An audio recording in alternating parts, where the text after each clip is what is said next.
Why do Brits hate Trump? Friday the 13th, the day Trump came to Britain. The zombie apocalypse begun. But as a fan of Trump, I wonder, why are these people protesting? And more importantly, have they been conditioned to feel this way? So I wanted to take a look at the reasons and the causes of hate for Trump. So these pictures are very reflective of any kind of gay pride march or anything along those lines. There are anti-racism, anti-homophobia, anti-misogyny protests, and they believe Trump to be the pinnacle, the emblem, the embodiment of all those things.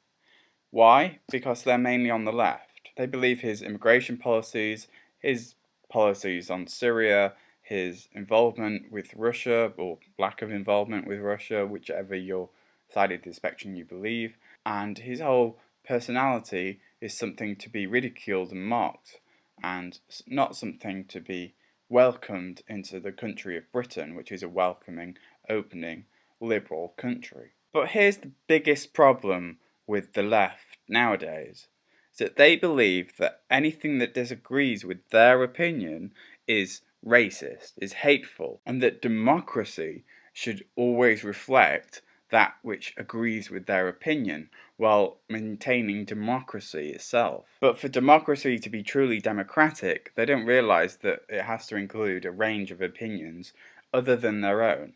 And so that's how the term snowflake got invented. But while we are supposed to have a special relationship with America and respect the democracy of our close neighbours, in this case, we don't, because we didn't expect this to happen. Therefore, people assumed that he either cheated his way through bigotry, racism, and hateful wording, or that he somehow colluded with Russia and Facebook and Cambridge Analytica. But you've got to remember, particularly that Cambridge Analytica story was actually a story released by our broadcaster Channel 4. So what relationship does our media have with the American president? What influence is that having on the British people? So this is the BBC's YouTube channel. As you can see, there's plenty of stories about Trump's visit to the UK recently. But before I get onto that, I just want to have a look at what they had to say back when Obama was president. Because obviously we still had the internet back then, and we still had the BBC reporting on it. So the BBC, if you don't know, is the main British broadcaster. It stands for British Broadcasting Corporation, and it's paid for by a license fee. So we compulsorily have to pay a license fee in order to watch TV or get any of their services at all. So the first thing you see is how Obama felt after Trump's inauguration. And it's an interview with Prince Harry and Obama. Second thing you see, Barack Obama chokes up giving Ellen DeGeneres Medal of Freedom. What a nice guy. Obama refuses ALS Ice Bucket Challenge, but donates instead. Fake Obama created using AI video tool. That's really not a non-story. Barack Obama's words of advice for Kanye West. President Obama arrives in London. Obama's portrait unveiled. President Obama tears up during gun control speech. Aww. So in the UK we get a lot of anti-gun type media, mainly because a lot of British people don't agree with gun laws in the US. So we get a lot of anti-gun media. President Obama's message of hope. A history of calling Barack Obama a Muslim. That's anti-Trump. President Barack Obama, full interview. Barack Obama, farewell speech highlights. Obama and Trudeau trade jokes. Gay marriage ruling is a victory for America. Barack Obama. Alright, so let's just take a look at one of these. Let's have a look at the President Obama arrives in London. Barack Obama arrived in Britain probably hugely relieved to put the visit to Saudi Arabia behind him. I just want to take a look at the likes versus the dislikes. We'll take a look at the comments afterwards. There are seriously strained. London will be much easier in comparison, but though there'll be a warmer welcome, controversy awaits over the issue of Brexit. What will he say? How far will he go? My father, when I spoke to him last summer at the White House, he was fairly forthright on the issue.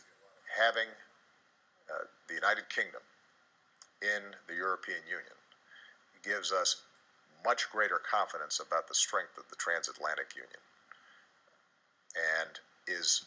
Okay, so this was about the comments Barack Obama made on Brexit. Basically, he told Brits that he didn't want the Brits to vote for Brexit, and if they were going to vote for Brexit, they would be at the back of the queue for trade negotiations. And obviously, that's probably why it gets so many dislikes as opposed to likes.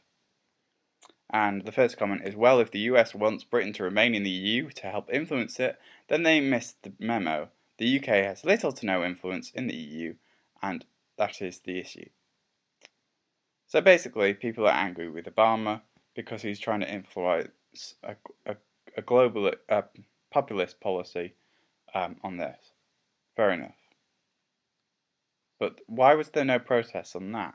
That's another thing I want to try and explore. Let's look at a slightly more complimentary video now. The gay marriage. This morning, the Supreme Court recognized that the Constitution guarantees marriage equality. In doing so, they've reaffirmed that all Americans are entitled to the equal protection of the law. That all people should be treated equally, regardless of who they are or who they love. And so he goes on. You know how his speeches go. He tends to talk really. So this one has a lot more likes. Obviously, in Britain, we agree with gay marriage. Gay marriage is a thing here. So the first comment is now time to legalize weed, bruh. Don't forget that YouTube is an internationally used website as well and organisation. So some of these comments might be international. I mean, tears of joy. Thank you, Obama, and thank you, America. One love. So this was the kind of rhetoric that we used to get from America and Obama. And the kind of moment Obama got heckled at LGBT reception. And, there's loads of complimentary radical Islam. Obama explains why he doesn't use the term. Let's see what this Let me make a final point. So anything such as Sadiq Khan or Barack Obama using anything that to kind of defend Muslims generally gets a lot of hate, because people on the right, or anyone really, feel that terrorism is a bad thing, and therefore anything that defends that is a terrible thing. But again, we didn't get protests on anything bad that Obama did, and it does strike me that the right don't protest quite as much as the left, but the left gets more listened to. Alright, so let's have a look at what Trump had to say, or what they had to say on Trump, rather. Okay, Trump's comments on relationships with May.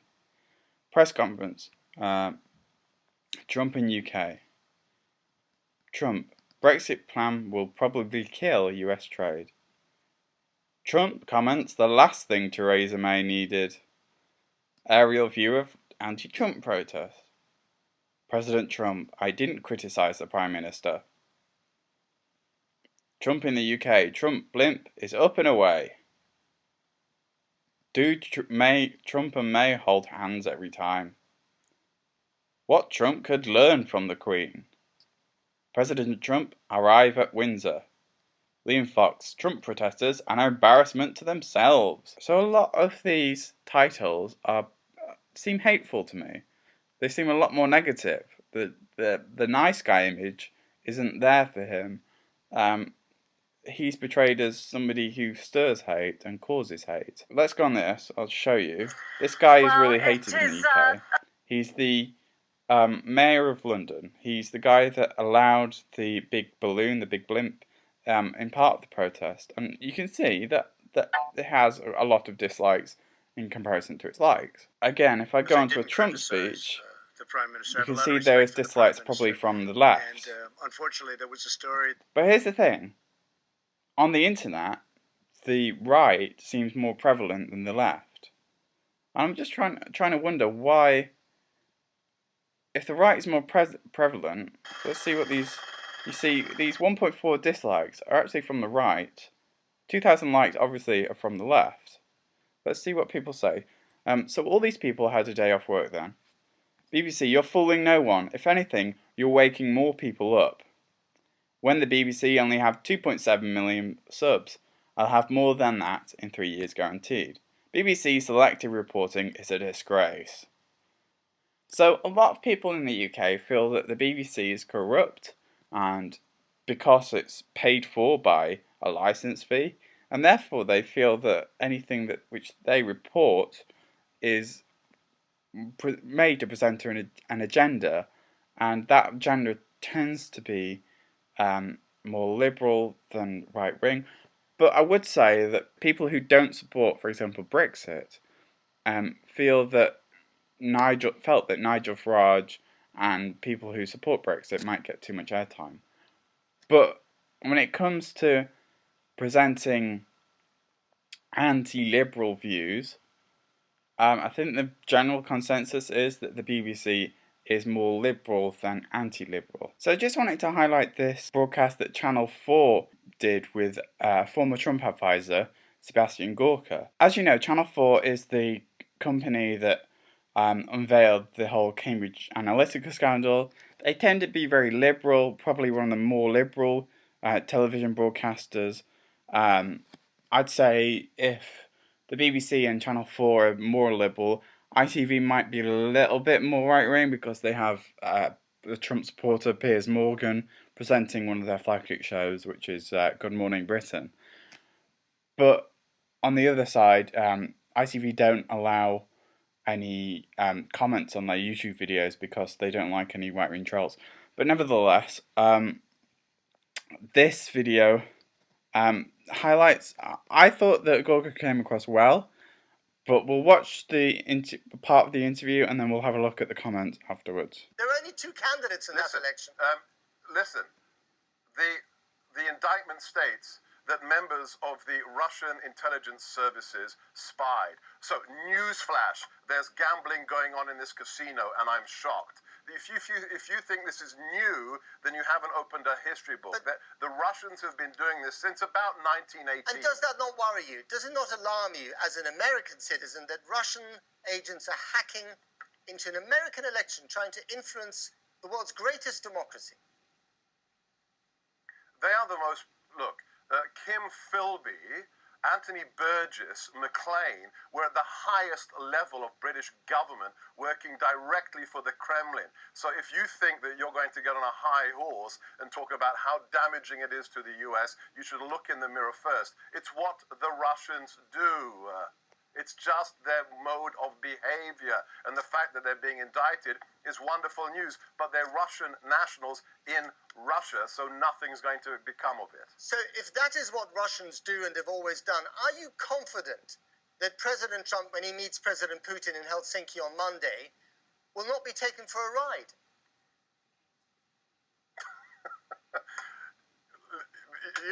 This is just so amusing. Taken for a ride.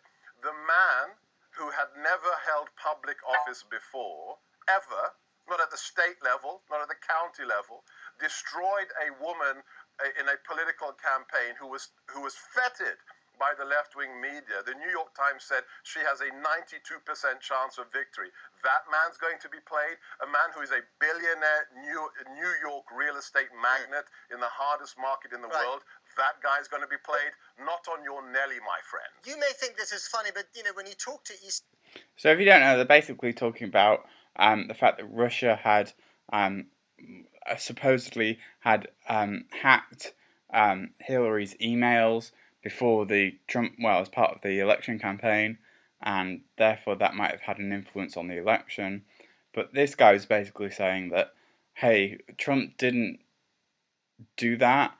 Russian spies spy, that's what their job is, and Trump had no links to that Russian spying. And he basically saying that he won because he won over America on his policies, on who he is, not because he was colluding with Russia. But the comments are obviously Channel 4 supporters. They're a little bit more liberal people. And we get things like, well done, Channel 4. The knack you have for fielding virtue signalling, village idiots, knows no bounds. By the way, the USA is not the greatest democracy, because it isn't a democracy. Ask your presenter to do his homework, starting with the true meaning and intent of the Founding Fathers when created their constitutional republic. Comment, oh boy, Channel 4 is a joke. Okay, so let's read this one. Fact, Trump called his own interview fake news. How do you expect people to react to this? Of course, globalists like Fox owning Murdoch try to undermine the BBC. Farage's party UKIP has no seats in Parliament, even though he's paid by Fox and put on the TV all the time. So you get this kind of toing and froing in the UK in which the left says, oh, the right's always on the media and they always get so much exposure and how dare they, they're all bigots and racists. And the left says, oh, the mainstream media is a joke anyway, it's a load of liberalist nonsense. And you get this all the time, it probably happens in America as well. But I wanted to then explore why it's okay or not okay to make fun of the president, to criticize the president. And it brought back to me an show we used to have in the UK called Spitting Image. First we'll hit the eggs, which are being thoroughly It was a beaten by puppet my show assistant.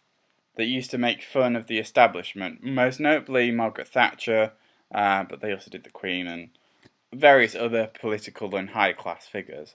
And it was popular because it was making fun of the establishment, making fun of people who are in power, and satirically making political jokes about them. But then something happened in the UK when Tony Blair came to power, and that's that any criticism of Tony Blair and his liberalist newfound politics, he was a very popular prime minister rather, when he came into power. So it kind of died down a bit. But then he started going to a war with Iraq, and that's when political satire rised a little bit. And you had guys like John Coulshaw. He was, let's see, his Tony Blair impression. He was doing Tony Blair. Hello, I'm Nick Rock, almost attention. Well, no, I He think was that's doing sorted Tony now. Blair It's when gonna he be was rather in like power. Tracy Barlow on Coronation Street. We filmed two separate endings, one happy, where I get off scot-free, and the other even happier, where I get off even more scot-freer. And that's when political satire kind of started. At the time, we also had shows like Little Britain, which had very, I don't know if you've seen it, a character played by David Walliams, who's supposed to be a man dressed as a woman. And the whole comedy of it was that it was a man dressed as a woman pretending to be a woman. First, I am a lady. And he was trying to do lady things and be very stereotypically lady. Now, nowadays, that would be classed as transphobic. So what our British media do nowadays is, because we've got a president who is on the right and anti-liberal, they use him as a big target for comedy. But they also try and refrain from offensive comedy when they present their comedy. So we have things like The Last Leg. It's a kind of political, topical comedy magazine show. Let's see what they say about Trump. For the disables. And we can guarantee that you will not have the smallest hands on set. Oh, think about it, Donald. We've got so much in common. You love Vladimir Putin. We love Vladimir Putin. You're friends with Piers Morgan. We're friends with Piers Morgan. I'd rather shit in my hands and clap than listen to anything that hypocritical asshat has to say. So they basically make a load of jokes about this guy's a disabled presenter. They make a load of jokes trying to break boundaries and present things in a way that tries to open up political discussion, but in a comical way. But they are, or they seem to be at least, very anti-Trump, or they target Trump a lot because he's obviously a very good political figure to make a lot of comedy out of. Shall we have this kind of filler show on the BBC? It's called The One Show. It's between like 7 PM and 7:30 usually. And it's kind of an interview show, but they kind of do little video VT snippets in between in which they basically film anything. Most of it tends to be very, very liberal though. This is just an example of one of those. I'm sorry, the sound's not too great on this. A community under the spotlight. Saddletown is part of Dewsbury in West Yorkshire, with an almost entirely Muslim population and 5 mosques. We've seen the headlines, but what's it really like to grow up here? Well, some of the locals have agreed to take me on a tour and to talk about what they make of all the attention that Saddletown's attracted. First, and it's a very sympathetic show, I'd say.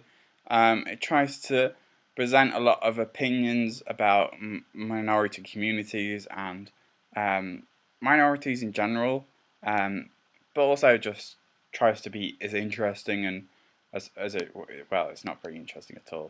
It's a filler program. It's not very good. So we have lots of different kinds of newspapers in the UK.